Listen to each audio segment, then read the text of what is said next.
చానాళ్ళ తర్వాత జగన్మోహన్ రెడ్డి నిజమైన ప్రతిపక్ష నాయకుడు అని నిరూపించాడు. అఫ్‌కోర్స్ ఆయన ప్రతిపక్ష నాయకుడు అనేటువంటి ట్యాగ్ లైన్ ఇప్పుడు ఎవరు ఇవ్వకపోవచ్చు. కాకపోతే ఉన్నవే 2 పార్టీలు. ఒకటి కూటమి, మరొక వైపు వైఎస్ఆర్‌సీపీ పార్టీ. ఈ 2 పార్టీలే ప్రజల్లో, ప్రజాక్షేత్రంలో పోడాల్సినటువంటి అవసరమైతే ఉంది.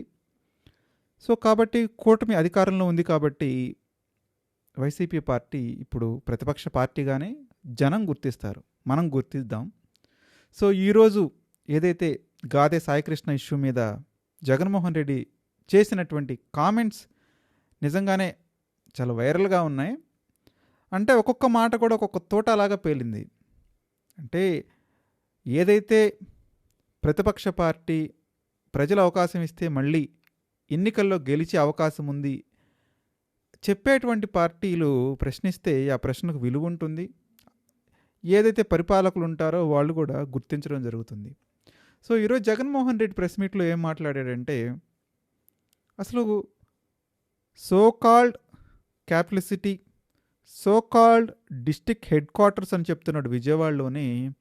ఒక మనిషిని మిస్సింగ్ చేసి, ఆ మనిషిని చంపి, శవం కూడా మాయం చేసి, కనీసం బూడిద కూడా ఇవ్వనటువంటి సిచ్యువేషన్లో ఈ ప్రభుత్వం నడుస్తుంది అంటే రాష్ట్రం మొత్తం ఏ రకమైనటువంటి పరిస్థితులు ఉన్నాయో ప్రజలంతా అర్థం చేసుకోవాలన్నారు. మరి ఇలాంటి సంఘటనలు జరిగినప్పుడు ప్రభుత్వం తరపున ఏ రకమైన చర్యలు తీసుకున్నారు? ఆయా సంబంధిత అధికారులపై ఏదైనా వేటు వేశారా? వాళ్ళని ఎందుకు మీరు కాపాడాలని చూస్తున్నారు? మీరు వాళ్ళని కాపాడితే మీకు వచ్చేది ఏంటి? మీరెందుకు వాళ్ళతో లాలుచి పడ్డారు? ఒక్క ఆఫీసర్ను మరొక ఆఫీసర్ ఎందుకు కాపాడుకుంటున్నారు?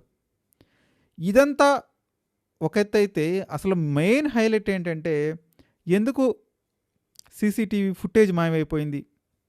ఆ సంగతి మీరు రిమాండ్ రిపోర్ట్లోనే ఇచ్చారు.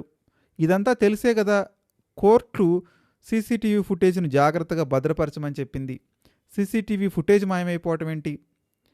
ఆ ఎవరైతే హెడ్ కానిస్టేబుల్ ఉన్నారో వాళ్ళే దీనికి బాధ్యులు అని చెప్పటం ఏంటి? వాళ్ళు పారిపోవటం ఏంటి? వాళ్ళ సెల్ ఫోన్లు నాగపూర్లో అమ్మేశారని చెప్పటం ఏంటి? దేనికి సింక్ అవ్వట్లేదు.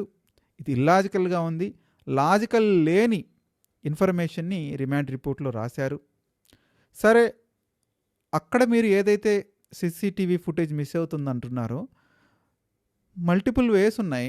బస్ స్టాండ్లో వెతకొచ్చు, రైల్వే స్టేషన్లో వెతకొచ్చు. చాలా కెమెరాస్ ఉన్నాయి సిటీ అంతా ఇన్స్టాల్ చేసి.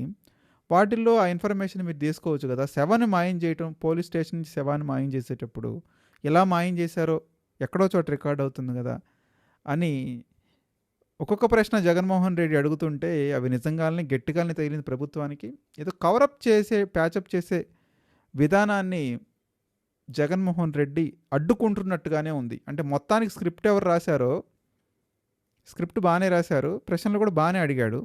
మరి ఇవి ఎంత జనాన్ని రీచ్ అవుతాయో అనేది ఈరోజు రేపట్లో తెలుస్తుంది.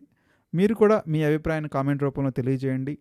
ఒక నిజమైన ప్రతిపక్ష నాయకుడు ప్రతిపక్ష పాత్ర పోషిస్తే ఎలా ఉంటుందో ఈరోజు జగన్మోహన్ రెడ్డి చక్కగా చేసి చూపించాడు.